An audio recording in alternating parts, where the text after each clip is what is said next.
that have destroyed, the ones from the north, south, east, and west, so that the whole thing can go in one slump. And I meant that if we continue in this manner, other people, that's indirectly, other people will hijack it from us. In other words, the mobs will hijack it. So let's now preach the message of our PVCs and make sure. So when I didn't expatiate, but what I meant was that celebrities and social influencers, social media influencers should charge their followers to show their PVCs, get ready, let's move together. So pretty much that was what I meant. I never for a second insinuated that it should be regulated or anything. No, at all. I mean, I'm sorry. Also, they felt pretty bad. I called them children. So what I meant was, when I went through some of the posts, I would go to the people who actually sent it and the comments, and I just found out that some of them were youngsters, and I'm like, and they were cussing. So I'm like, okay, this is not the Nigeria that we are hoping to have. We want to have the change. And they're not calling for the change of the government. Absolutely, absolutely. That's why the video coming from you, who is also a young youth, because Desmond, the last time I checked, you're actually 44. That means you're still part of the youth. But, we still have to talk about what you had said, and even your explanation right now concerning what you're saying, the right to protest. You're saying that the Nigerian youth should not protest, but wait until after 4 years before they make their opinions heard? Is that what you're saying, Desmond? No, let's clarify that quickly before we move along. You have the right constitutionally, you have the right to protest. No, I never insinuated that. What I was saying was that I was encouraging, or rather, because I was very emotional, and I was quite upset.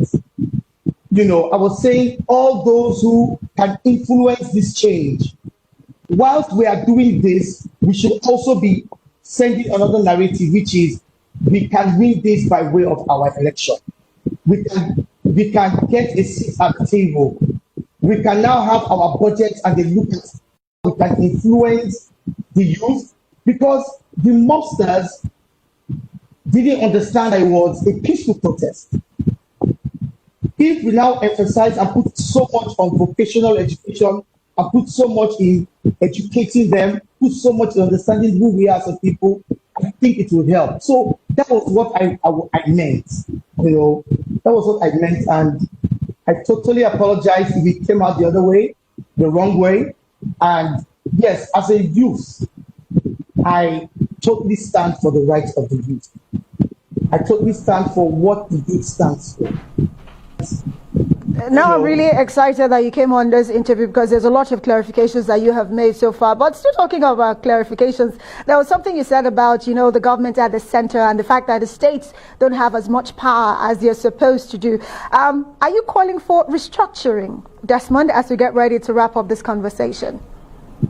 Thank you very much. Now, this is part of what the narrative I was talking about. And I was hoping that whilst we were talking about the incidents that happened, those that influence social media space should also be talking about, okay, wait a minute.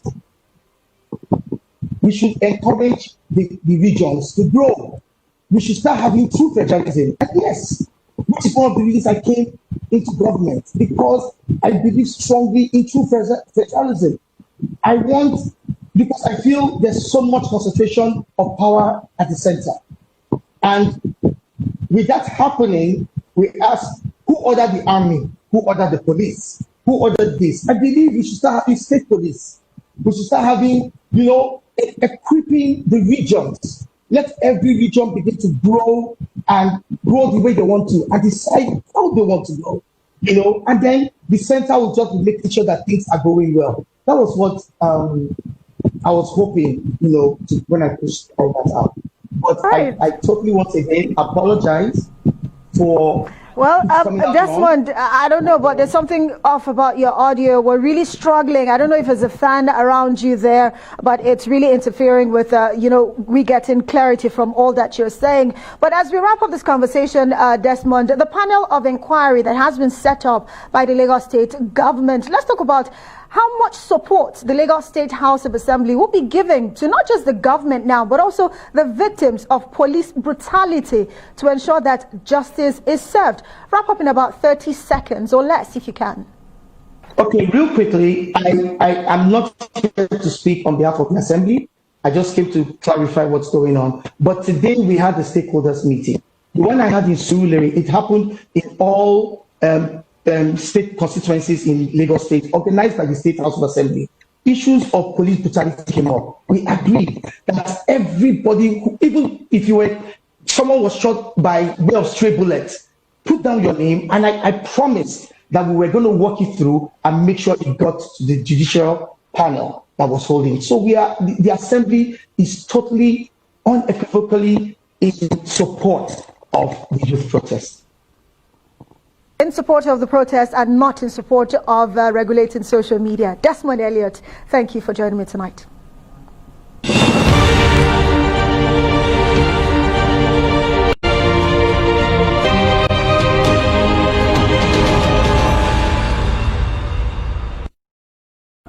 And for the latest in the world of business, let's now cross live to Lagos, where Bose Omofaye is standing.